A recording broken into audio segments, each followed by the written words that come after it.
The Philadelphia Eagles have been looking to fill their coaching staff for a few weeks now, but it seems like it's taken forever. One of the spots that has seemingly been filled over the past 24 hours, according to Jeremy Fowler of ESPN, is that of the defensive back coach, and arguably a more prominent one after losing Cory Undlin to a defensive coordinator promotion elsewhere. It was important the Eagles got this right. The cornerback position has been in a state of flux for quite some time now, and it's hard to see development in what is a position of very young talent. You look at names like Sidney Jones, Avonte Maddox, Rasul Douglas. Some of them regressed last year, some of them had flashes of potential, and while even Sidney Jones has been revered as this clutch king, let's not forget he was benched for 5 weeks and called out internally by Malcolm Jenkins and Doug Peterson with regards to his ability to play through injury. Ronald Darby couldn't make a tackle to save his life, and Jalen Mills has always been a starter since 2016, having been thrust into that and earned that position, but his development has been slower than what you'd see outside. So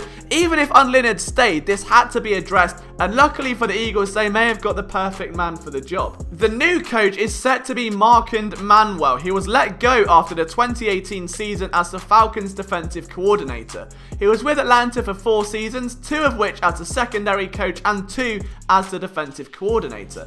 He was regarded as an up-and-coming assistant coach that many thought could end up being a head coach one day, being called names like the Sean McVay of the defense. Manuel has been heavily credited with the development of names like Keanu Neal, who is a rising star at the safety position. Manuel's firing in 2018 did spark some outrage among Atlanta fans who felt like he was a scapegoat for the struggles of a defense that was largely injured and for the play calling from a game plan that was of course developed by head coach Dan Quinn. Despite the struggles of the defense in 2018, the young corners seemed to develop nicely under his teaching. Manuel developed a reputation as someone that could connect with his players and was getting the best out of them. Prior to his time with the Falcons, he spent 2012 to 2014 as an assistant special teams coach, defensive assistant, and assistant secondary coach. He was also heavily involved with the coaching and development of the Legion of Boom down in Seattle. Before jumping to that ship though, he was an 8-year pro playing for 6 different teams, with his last stint very notably being a 9-game tenure for the Detroit Lions, head coached by none other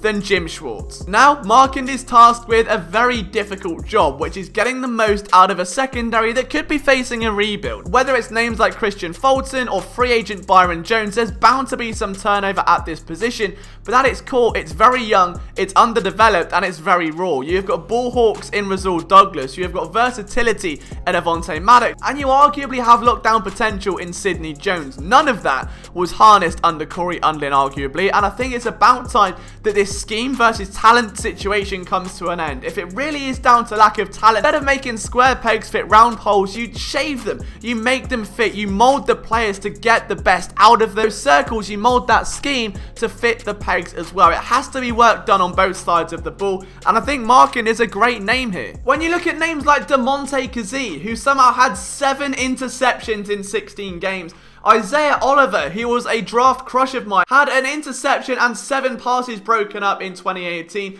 You can see why the Eagles went down this road. This is someone that can squeeze every last drop of juice out of this secondary. Even Brian Paul, who is a potential free agent target for the Eagles, had 6 passes defensed and 3 interceptions that year. So you can fully understand why the Eagles are all in. Not only could this lure Brian Paul back to work under a defensive backs coach, but this is someone that has a reputation for getting the most out of younger players, for helping to mold them, and that's exactly what this secondary needs. But let me know what you think down below, guys. From myself, Liam Jenkins, you can follow me on Twitter at LiamJenkinsPSN. It will be amazing if you could hit that subscribe button. We'll see you next time for another Eagles update.